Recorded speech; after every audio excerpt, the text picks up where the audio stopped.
الحمد لله وحده لا شريك له والصلاة والسلام على من لا نبي بعده ولا نبوة بعده ولا رسول بعده ولا رسالة بعده أما بعد فأعوذ بالله من الشيطان الرجيم بسم الله الرحمن الرحيم والعصر إن الإنسان لفي خسر إلا الذين آمنوا وعملوا الصالحات وتواصوا بالحق وتواصوا بالصبر سورة العصر আল্লাহ রব্বুল আলামিন যদি তৌফিক দেন তাহলে ইনশাআল্লাহ সূরাতুল আসরের ব্যাখ্যা আপনাদের সম্মুখে তুলে ধরব। সূরাতুল আসর পবিত্র কোরআনের 103 নম্বর সূরা। এই সূরার ভিতরে 3টি আয়াত, 14টি শব্দ, 68টি বর্ণ রয়েছে। তাই তাফসীরে সালাবির ভিতরে লেখেন মাক্কিয়াতুন ওয়াহিয়া সামানিয়াতু ওয়া সিত্তুনা হারফা ওয়া আরবা আশরাতা কালিমা ওয়া সালাসু আয়াত, অর্থাৎ এই সূরাটি মাক্কি সূরা। এখানে 3টি আয়াত, 14টি শব্দ এবং 68টি বর্ণ রয়েছে। সূরাটির নাম কি? সূরাতুল আসর। কেন রাখা হলো সূরাতুল আসর? এ সম্পর্কে তাফসীরে আজিজের ভিতরে লেখা হয় যে এই সূরার শুরুতে রয়েছে আসর, আর এই আসরের আল্লাহ কি খাইছেন? কসম খেয়েছেন, শপথ করেছেন। এই জন্য সূরার নাম রাখা হয়েছে সূরাতুল আসর। সূরার শানে নুজুল কি, পটভূমিকা কি, কোন সময় আল্লাহ রাব্বুল আলামিন সূরাটি নাজিল করলেন, কেন নাজিল করলেন, এ সম্পর্কে তাফসীরে সামরকান্দির ভিতরে লেখা হয় ওয়াযালিকা আন্না আবা বকরিন লাম্মা আসলামা ক্বালু খাসিরতা ইয়া আবা বকরিন হিনা তারাকতা দীন আবিক। যখন হযরত আবু বকর সিদ্দিক রাদিয়াল্লাহু তাআলা আনহু ইসলাম গ্রহণ করেন, মুসলমান হন, তখন একদল কাফির আবু বকর সিদ্দিককে বলেন খাসিরতা ইয়া আবা বকর, খাসিরতা ইয়া আবা বকর হিনা তারাকতা দীন আবিক। হে আবু বকর, তুমি তোমার বাপ দাদার ধর্ম দ্বীন তুমি ছেড়ে দিয়েছো, তরক করেছো, এই জন্য তুমি বড়ই ক্ষতিগ্রস্তের মধ্যে রয়েছো। এই জন্য তুমি বড়ই ক্ষতিগ্রস্ত, তুমি সাংঘাতিক অপরাধ এবং তোমার ক্ষতি করেছো, ক্ষয় করেছো, ধ্বংসের মধ্যে তুমি রয়েছো, কারণ তুমি তোমার বাপ দাদার ধর্মকে পরিত্যাগ করেছো। অন্য তাফসীরে লেখেন যে তিনার আপন দোস্ত, বাল্যকালের সাথী আবুল আসাইদ নামে এক ব্যক্তি তাকে কথা বলেছে। অন্য তাফসীরে লেখে অনেক কাফেরই তাকে বলেছে। যাই হোক, এবার আবু বকর জবাব দেন ফাকালা আবু বকরিন রাদিয়াল্লাহু তাআলা আনহু লাইসাল খাসারাতু ফি কবুলিল হক। আবু বকর বলেন যে হক কবুল করা খাসারা না, সত্য গ্রহণ করা ধ্বংসের কারণ না, ইসলামকে কবুল করা ঈমান আনা, আল্লাহর নবীকে, আল্লাহকে বিশ্বাস স্থাপন করা ধ্বংসের কিছু না, ক্ষতির কিছু না, হানির কিছু না। এটা তো খাসারা তোমরা কিভাবে বলো? একে খাসারা বলে না। ইন্নামাল খাসারাতু ফি ইবাদাতিল আওসান। খাসারা তো আওসানের ইবাদত করা, খাসারা তো আওসানের ইবাদত করা, খাসারা তো দেব দেবীর পূজা করা, খাসারা তো মূর্তির পূজা করা। সে খাসারা, মূর্তির পূজা করা সে ধ্বংস, মূর্তির পূজা করা সে হানির কারণ, দুনিয়া এবং আখিরাতের বরবাদি এবং ব্যর্থতার কারণ হইল মূর্তি পূজা করা, সনমের পূজা করা, দেবদেবী মূর্তির সেবা করা, তাদের অর্চনা ইবাদত করা সে ধ্বংসের কারণ। সেই মূর্তিগুলো আবার কেমন? আল্লাতী লা তাসমাউ ওয়া লা তাবসারু ওয়া লা তুগনি আনকুম। এমন মূর্তির তোমরা পূজা করো যে মূর্তি শুনেও না, দেখেও না এবং যে কারো উপকারও করতে পারে না। না নিজের উপকার করতে পারে, না তোমাদের কোনো উপকার করতে। তারা অমুখাপেক্ষী না, তারা তোমাদের মুহতাজ, তোমাদের মুখাপেক্ষী। তারা মাসি পর্যন্ত শরীরে থেকে হাঁকাতে পারে না। এমন দেব দেবীর তোমরা পূজা করো, সেই দেব দেবীর পূজা করাই সে আসল খাসারা। আমি যে ইসলাম গ্রহণ করেছি, আমি যে হক গ্রহণ করেছি, এখানে কোনো খাসারা নেই, কোনো ধ্বংস, বরবাদি, ব্যর্থতা, অকল্যাণ এখানে নেই। কেরা জবাব দিলেন? আবু বকর সিদ্দিক রাদিয়াল্লাহু তাআলা আনহু। ফানাজালা জিবরিল আলাইহিস সালাম বিহাযিহিল আয়া ওয়াল আসর ইন্নাল ইনসানা লাফি খুসর। তারপরে হযরত জিবরিল আলাইহিস সালাম এই সূরা, এই আয়াত নিয়ে আল্লাহর নবীর নিকটে হাজির হয়ে গেলেন। বললেন ওয়াল আসর, আল্লাহ বলছেন জামানার কসম খেয়ে বলছি, যারা ঈমান আনে তারা খাসারা না, যারা ঈমান আনে না তারাই খাসারা। হে আবু বকর, তুমি খাসারার মধ্যে না, তোমার কথাটাই সত্য। আর তোমার বন্ধু এবং কাফেররা যে বলছে তুমি খাসারার মধ্যে, তারা মিথ্যে, তারা সত্য না। কি বললেন? আল্লাহ বললেন আয়াত নাজিল করে। যখন আয়াত নাজিল হলো, মুহাম্মদ রাসূলুল্লাহ সাহাবাদেরকে বললেন এই আয়াতটি নিয়ে সূরা তাকাসুরের পরে রাখো। কোথায়? সূরা তাকাসুরের আল হাকুমুত তাকাসুর, এই সূরার পরে রাখো। এবার বলবেন যে আল্লাহর নবী এই সূরার পরে কেন রাখতে বললেন? আগেও তো রাখা যেত, বা অন্য কোথাও কেন রাখলেন না? এ সম্পর্কে তাফসীরে হাক্কানের ভিতরে লেখেন যে আল্লাহ রাব্বুল আলামিন সূরা তাকাসুরের ভিতরে কি বলছেন? বলছেন যে দুনিয়ার ভিতরে যে সমস্ত মানুষ দুনিয়ার ইজ্জত, দুনিয়ার সম্পদ, দুনিয়ার সন্তান, দুনিয়ার ধন দৌলত বেশি করতে চায়, আধিক্যতা চায়, যে আমার কাছে বেশি টাকা হোক, আমি বেশি ধনী হই, বেশি মালদর হই, এই দুনিয়াকে সাজানোর জন্য তারা লাখ লাখ তারা চেষ্টা করে, অধিক শ্রম করে যাতে দুনিয়া ভালো হয়। আর যারা করে না তাদেরকে বলে যে তোমরা তোমার সময়কে কাজে লাগাইলা না, তোমরা তোমাদের সময়কে ব্যর্থ করে ফেললা, নষ্ট করে ফেললা, তোমরা সময়কে ক্ষতির মধ্যে ফেলাইছো, ধ্বংস এবং খাসানার মধ্যে ফেলাইছো, বলে না? আল্লাহ বলছেন দেখো, যারা অধিক ধন উপার্জন করে তোমরা তাদেরকে কি মনে করো? খাসারা মনে করো, ধ্বংসের মধ্যে রয়েছে মনে করো। তোমাদের এই ধারণাটা ঠিক না, তোমাদের ধারণাটা কি না? ঠিক না। নিন্দা করেছেন তাদের এই ধারণাকে সূরা তাকাসুরের ভিতরে। তাহলে খাসারার মধ্যে কারা না? খাসারার মধ্যে কারা না? আরো বলছেন যে দেখো, তোমরা এই দুনিয়ার লোভ লালসায়, দুনিয়ার মত্তে হয়ে, দুনিয়ার প্রেমে, দুনিয়ার নেশায় দুনিয়ার আসল উদ্দেশ্যকে তোমরা ভুলে গেছো। দুনিয়ার আসল উদ্দেশ্যকে তোমরা সকলেই আল্লাহর পথের পথিক, জান্নাতের পথের পথিক, আসল পথিক তোমরা জান্নাতের, আল্লাহর। আর সেই পথিক হয়ে তোমাদের পথের লক্ষ্য বস্তুকেই তোমরা ভুলে গেছো। লক্ষ্য বস্তু কি? ঈমান আর আমল, সেটাকে তোমরা কি গেছো? ভুলে গেছো। যে বস্তু তোমাদের আয় এবং সঞ্চয় করা দরকার ছিল, সে বস্তু ছেড়ে তোমরা ধন দৌলত, ইজ্জত, মান এদিকের পিছনে তোমরা ছুটছো। হ্যাঁ, তাহলে তোমাদের ধারণা ঠিক না। লক্ষ্য পথ, পথিক যদি তার লক্ষ্য পথ ভুলে যায়, সেই পথিক মহাবিপদী, মহাবিপদ না? যেই পথিক তার আসল পথ, আসল উদ্দেশ্য, তার লক্ষ্য পথকে যদি ভুলে যায়, তার গন্তব্য সঠিক হবে না, সঠিক জায়গায় সে পৌঁছাবে না। তাহলে এই পথিকই খাসারার মধ্যে, এই পথিক মহা বিপদে রয়েছে। এবার প্রশ্ন জাগে, তাহলে সেই বিপদ থেকে কারা মুক্ত? সেই বিপদ থেকে কারা মুক্ত? কারা এই বিপদের মধ্যে না, ক্ষতিগ্রস্তের মধ্যে না?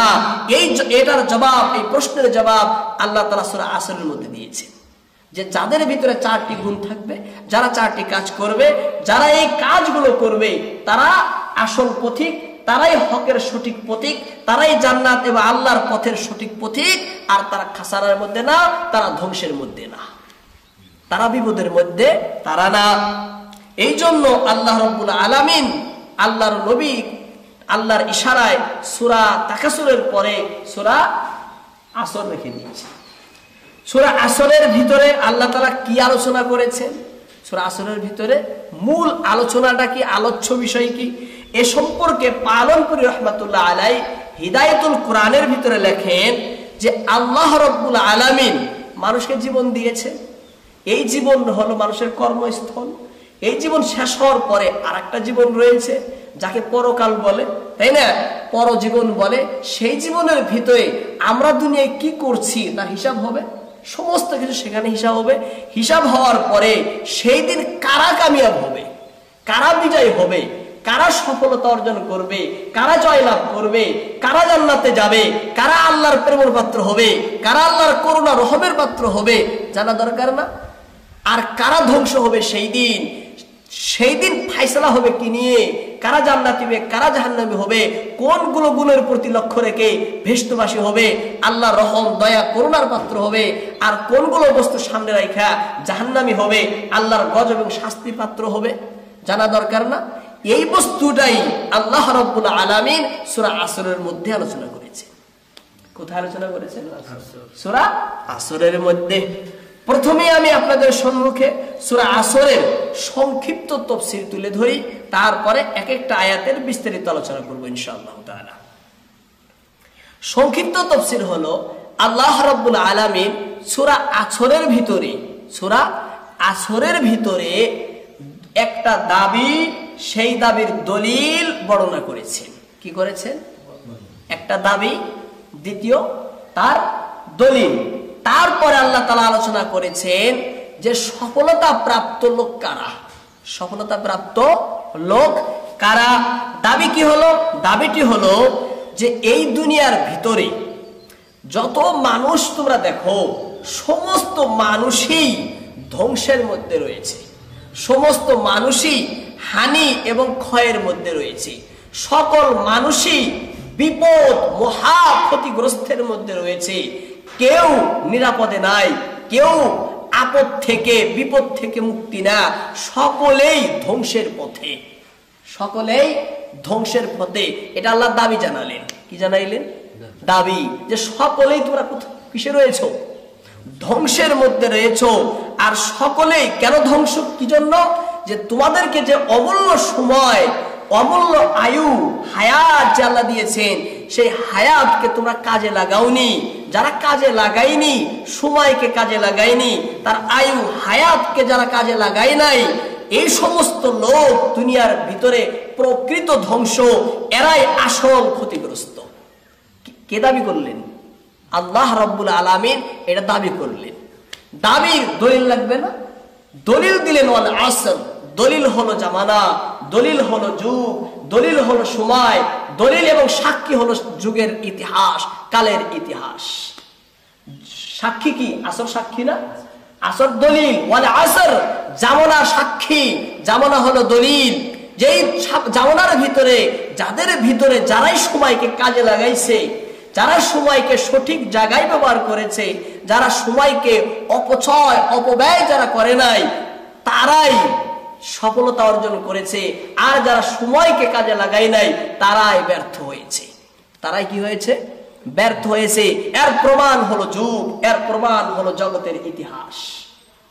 আল্লাহ রাব্বুল আলামিন পবিত্র কোরআনের বিভিন্ন জায়গায় কওমে লূতের কথা বলেছে যে তারা দেখো সময়কে কাজে লাগায় নাই, এই জন্য আমি তাদেরকে দুনিয়াতে কঠোর শাস্তি দিয়েছি এবং আখিরাতেও তাদের জন্য শাস্তি রয়েছে।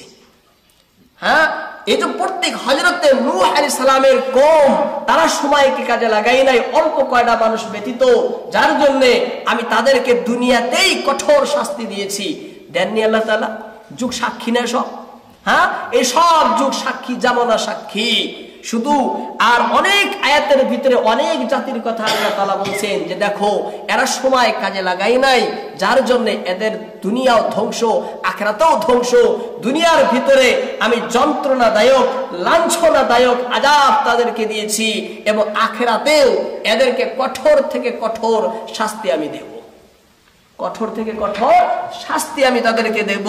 এই জন্য আল্লাহ তাআলা সূরা ফুসসিলাতের ভিতরে বলেন, فَأَرْسَلْنَا عَلَيْهِمْ رِيحًا صَرْصَرًا فِي أَيَّامٍ نَحِسَاتٍ। আল্লাহ তাআলা হযরত আদ আলাইহিস সালামের বংশ আদ জাতি সম্পর্কে বলেন যে দেখো তারা সময়কে কাজে লাগাই নাই, তারা অপকর্মে দুষ্কর্মে তারা লিপ্ত ছিল। দুষ্কর্মে লিপ্ত থাকার কারণে আমি আল্লাহ তাদের উপরে শাস্তি পাঠাইয়াছিলাম। সেই শাস্তিটা ছিল প্রবল ঝড়, বিশাল তুফান এবং ঝঞ্ঝা বাতাস। আমি তাদেরকে প্রেরণ করে লাঞ্ছনাদায়ক তাদেরকে আমি শাস্তি দিয়েছি। লাঞ্ছনাদায়ক, কষ্টদায়ক, যন্ত্রণাদায়ক, একদম ভয়ঙ্কর শাস্তি আমি তাদেরকে দিয়েছি। আল্লাহ বলছেন লিনুযীকাহুম আযাবাল খিজই ফিল হায়াতিদ দুনিয়া, এই দুনিয়ার জীবনে অপমানজনক আমি শাস্তি তাদেরকে দিয়েছি। ওয়ালা আযাবুল আখিরাতি আখযা, আর আখিরাতের আযাব এর থেকে বেশি যন্ত্রণাদায়ক এবং লাঞ্ছনাদায়ক হবে, এর থেকে বেশি অপমানমূলক হবে, একদম ভয়ঙ্কর আযাব হবে আখিরাতে। ওয়া হুম লা ইউনসারুন, কিন্তু কেউ সাহায্য করার নেই, সাহায্যকারী কেউ নেই, সহায় মদত কে করবে? কেউ নেই। কে বলছেন? আল্লাহ তাআলা। সাক্ষী হলো না তাহলে যুগ? হ্যাঁ, জামানা সাক্ষী না? বহুত ইতিহাস হাদিসের ভিতরে, কোরআনের ভিতরে, এছাড়াও সাধারণ ইতিহাসের মধ্যে আমরা দেখি। এই জন্য ওয়াল আসর হলো দলিল, ইন্নাল ইনসানা লাফি খুসর হলো আল্লাহর দাবি। এবার প্রশ্ন জাগে, তাহলে কারা এই বিপদ থেকে মুক্ত? আল্লাহ বলছেন যাদের ভিতরে দুই প্রকারের গুণ থাকবে। কয় প্রকারের? দুই প্রকারের যাদের ভিতরে গুণ থাকবে তারা এই বিপদ থেকে, আযাব থেকে মুক্তি পাবে। আখিরাতের আযাব, দুনিয়ার আযাব, উভয় আযাব থেকে মুক্তি পাবে যাদের ভিতরে দুই প্রকারের গুণ থাকবে। কয় প্রকারের? দুই। এক নম্বর আত্মগুণ। কি গুণ? আত্মগুণ, নিজের গুণ। নিজের ভিতরে ঈমান থাকতে হবে, নেক আমল থাকতে হবে। এই দুটি হলো আত্মগুণ। ঈমানও থাকতে হবে, নেক আমলও থাকতে হবে। দ্বিতীয় গুণ হলো পরোপকার গুণ, অন্যের উপকার করা গুণ, পরোপকার গুণ। অর্থাৎ যে ঈমান তোমার কাছে রয়েছে, যে নেক আমল তোমার কাছে রয়েছে, সেই নেক আমলের দাওয়াত দাও, সেই নেক আমলের দিকে মানুষকে ডাকো, আমলের দিকে মানুষকে কি করো? তাকিদ করো, উপদেশ দাও, সেই আমলের দিকে উপদেশ দাও। এবং সেই আমলের উপরে আশা, কষ্ট, জ্বালা, যন্ত্রণা, উৎপীড়ন, নির্যাতন সম্পর্কে তাকে বলো যে ধৈর্য ধারণ করো। কি করো? ধৈর্য ধারণ করো, সহ্য করো, বরণ করে নাও। এই যে আল্লাহর দ্বীনের উপরে আমল করার জন্য তোমরা সব সময় তৈরি থাকো, কষ্টের জন্য তোমরা তৈরি থাকো, এবং শুদ্ধ আমল, শুদ্ধ আকীদার তোমরা দাওয়াত দাও। এই কাজে যদি লিপ্ত থাকো তাহলে তোমরা সেই ক্ষতির মধ্যে থাকবে না, তাহলে তোমরা সেই ক্ষতির মধ্যে থাকবে না। তাহলে প্রথম দুটি কাজ হলো নিজের জন্য, নিজের সংশোধনের জন্য, নিজের কল্যাণের জন্য। আর দ্বিতীয় দুটি কাজ অপরের সংশোধনের জন্য, অপরের কল্যাণের জন্য। এই দুটি কাজ যদি আমাদের মধ্যে থাকে তাহলে আমরা সেই বিপদ থেকে কি পাবো? রেহাই পাবো, মুক্তি পাবো, পরিত্রাণ পাবো, বেঁচে যাবো। অন্যথায় বাঁচার কোনো রাস্তা নেই, অন্যথায় বাঁচার কোনো রাস্তা নেই। এই হলো সূরার সারাংশ, এই হলো সূরার সংক্ষিপ্ত তাফসীর। আশা করি সকলেই বুঝছেন, তাই না? এই কথাটাই বলছেন। এবার এক একটা আয়াতের তাফসীর আমাদের জানা দরকার। আল্লাহ তাআলা বলেন ওয়াল আসর ইন্নাল ইনসানা লাফি খুসর। ওয়াল আসর, জামানার কসম, যুগের শপথ, কালের শপথ, সময়ের কসম। ইন্নাল ইনসানা লাফি খুসর, ইন্না নিশ্চয়, নিঃসন্দেহে, ইন্নাল ইনসান সমস্ত মানুষ, সমস্ত লোক, লাফি খুসর ধ্বংসের মধ্যে, খাসারার মধ্যে, ক্ষতিগ্রস্তের মধ্যে, শাস্তির মধ্যে, আযাবের মধ্যে, অকল্যাণের মধ্যে রয়েছে। ইন্নাল ইনসানা লাফি খুসর, সমস্ত মানুষই ধ্বংসের মধ্যে, সমস্ত মানুষই ক্ষতির মধ্যে, অকল্যাণের মধ্যে, আযাব ও শাস্তির মধ্যে, হানি ও ক্ষয়ের মধ্যে রয়েছে। এই আয়াতের ভিতরে তিনটি শব্দ আমাদেরকে প্রথমে বুঝতে হবে। ওয়ালা আসর, আসর কি বস্তু?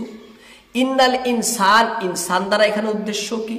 লাফি খুসর, খুসর মানে কি, তাই না? খুসর কাকে বলে, খুসরের অর্থ কি এবং তার উদ্দেশ্য কি? আসেন প্রথম শব্দ। প্রথম শব্দ হলো আসর।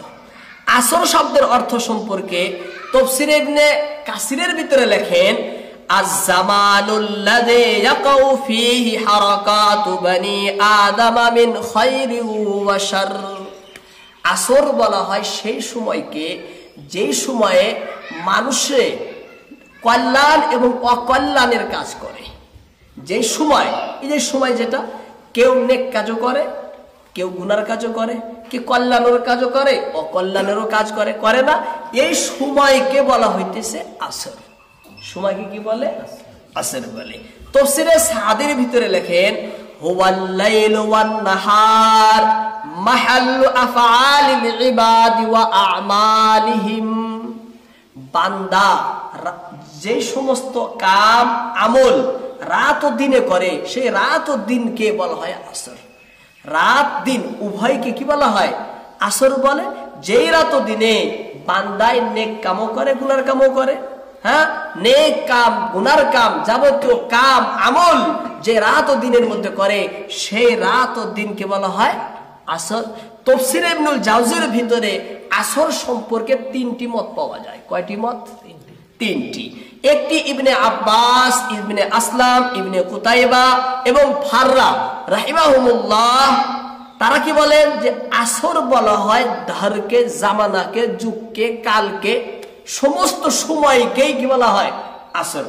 এখানে তার সব নির্দিষ্ট কোনো সময়কে বলে না, সর্বসময়কেই কি বলা হয়? আসর বলা হয়।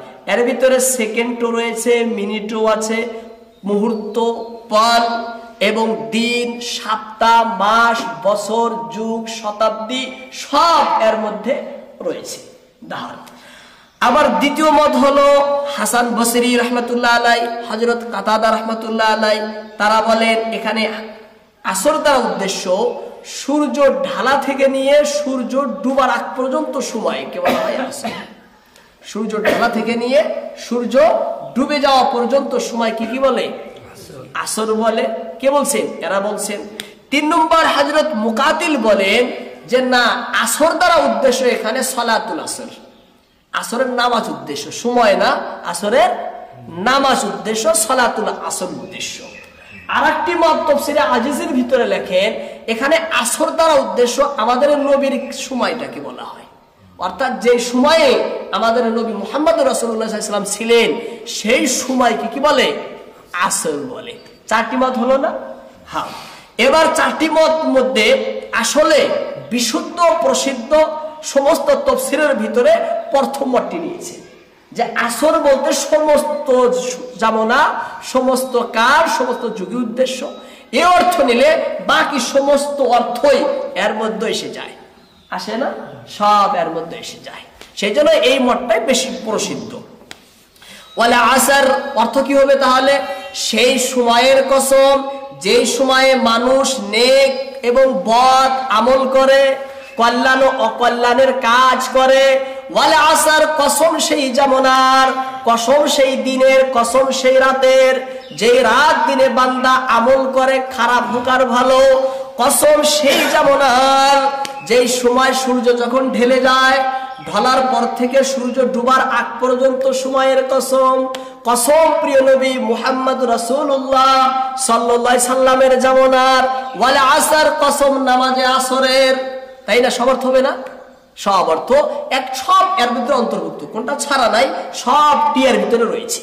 সেই জন্য দাহর নেন যে সমস্ত যুগ এর মধ্যে এসে যাবে, কোনো সময়ই ছাড়া পড়বে না। ঠিক আছে? এবার দ্বিতীয় আল ইনসান। ইনসান দ্বারা উদ্দেশ্য কি? ইনসান দ্বারা উদ্দেশ্য কি এ সম্পর্কে তাফসীরে জামালাইনের ভিতরে লেখেন যে ইনসান দ্বারা উদ্দেশ্য কি এ সম্পর্কে 2টি মত পাওয়া যায়। কয়টি মত? 2টি। একটি হলো আল ইনসান আলিফ লাম, এখানে জিনসি, যার অর্থ সমস্ত লোকই হবে। সমস্ত লোক, সমস্ত মানুষ, গোটা মানব জাতি, কোন মানবী এই ইনসান থেকে মুক্ত না, বাহিরে না। দ্বিতীয় মত হলো যে এখানে আল ইনসান আলিফ লাম আহাদি, যার অর্থ হবে নির্দিষ্ট এক লোক, নির্দিষ্ট কিছু মানুষ, নির্দিষ্ট কিছু লোক। আল ইনসান দ্বারা সমস্ত লোক উদ্দেশ্য না, নির্দিষ্ট কিছু লোক উদ্দেশ্য। কারা সারা? তারা কারা? তাফসীরে অনেক তাফসীরে কুরতুবীতে লেখেন তারা হলো ওয়ালিদ ইবনে মুগীরা, আস ইবনে ওয়াইল, আসওয়াদ ইবনে আব্দুল মুত্তালিব, আসওয়াদ ইবনে আব্দে ইয়াগুস, অন্য জায়গায় লেখে আবু জেহেল, উমাইয়া ইবনে খাল, আবু লাহাব, অর্থাৎ কাফের বড় বড় লিডার এরা এর অন্তর্ভুক্ত। হ্যাঁ, আরেকটা মত হইল যে না সমস্ত কাফেরই অন্তর্ভুক্ত, সমস্ত কাফেরই, চাই লিডার হোক চাই লিডার না হোক, সমস্ত কাফেরই এর অন্তর্ভুক্ত। তাহলে তিনটা মত হয়ে গেল, একটা হলো সমস্ত মানুষ, দ্বিতীয় হলো কাফেরের মধ্যে যে যারা লিডার, তিন নম্বর হলো যে সমস্ত কাফেরই আল ইনসানের উদ্দেশ্য। আর প্রথম মত যেটা ওটা বিশুদ্ধ আর ওটাই প্রসিদ্ধ, যে ইনসান দ্বারা উদ্দেশ্য সমস্ত লোকই, ইনসান দ্বারা উদ্দেশ্য সমস্ত লোকই, আর বাকিগুলো এর মধ্যে এমনি এসে যাবে। হ্যাঁ, আল ইনসান ইন্নাল ইনসানা লাফি খুসর, অর্থাৎ সমস্ত লোকই ধ্বংসের মধ্যে, গোটা মানব জাতি খাসারার মধ্যে, গোটা মানুষ সব কিছু সবাই ক্ষতিগ্রস্তের মধ্যে রয়েছে। লাফি খুসরুন, খুসুর কাকে বলে? খুসুর সম্পর্কে তাফসীরে ইবনুল জাওজির ভিতরে লেখেন যে খুসরুন শব্দের আসল অর্থ হলো মূলধন ধ্বংস হয়ে যাওয়া। কি হয়ে যাওয়া? মূলধন ধ্বংস হয়ে যাওয়া। আপনি ব্যবসা করতে গেছেন 1 লাখ টাকা নিয়ে, রাস্তার মধ্যে পুরা টাকায় আপনার হারায় গেল, তাহলে আপনার মূলধন কি হয়ে গেল? ধ্বংস হয়ে গেল না? নাইবা রাস্তায় গেছেন 1 লাখ টাকা নিয়ে, 50,000 পেটি এক পকেটে রাখছেন আর এক পকেটে 50,000, চোরে 1,000 নিয়ে গেল, তাহলে আপনার মূলধনের মধ্যে লোকসান ক্ষতি হলো না? আদা গেল আদা থাকলো। হ্যাঁ, এই অর্থে এসে খুসরুন, অর্থাৎ পুরা মূলধনই ধ্বংস হয়ে যাওয়া, নতুবা মূলধনের মধ্যে ক্ষতি সাধন হওয়া। কি হওয়া? ক্ষতি সাধন হওয়া, এটি একটি অর্থ। তাফসীরে কুরতুবীর ভিতরে রয়েছে, ইমাম আখফাশ রাহমাতুল্লাহ আলাইহি বলেন যে তাফসীর এখানে খুসরুন মানে হালাকা, খুসরুন মানে হালাকা, যার অর্থ ধ্বংস। তাহলে আয়াতের অর্থ হবে ইন্নাল ইনসানা লাফি খুসর, জায়গায় ইন্নাল ইনসানা লাফি হালাকা। অর্থ বলছি যে সমস্ত মানুষ ধ্বংসের মধ্যে রয়েছে। কিসের মধ্যে রয়েছে? ধ্বংস। ইমাম ফাররা রাহমাতুল্লাহ আলাইহি বলেন যে এখানে খুসরুন মানে উকুবাতুন, অর্থাৎ শাস্তি। খুসরুন মানে উকুবাতুন মানে শাস্তি।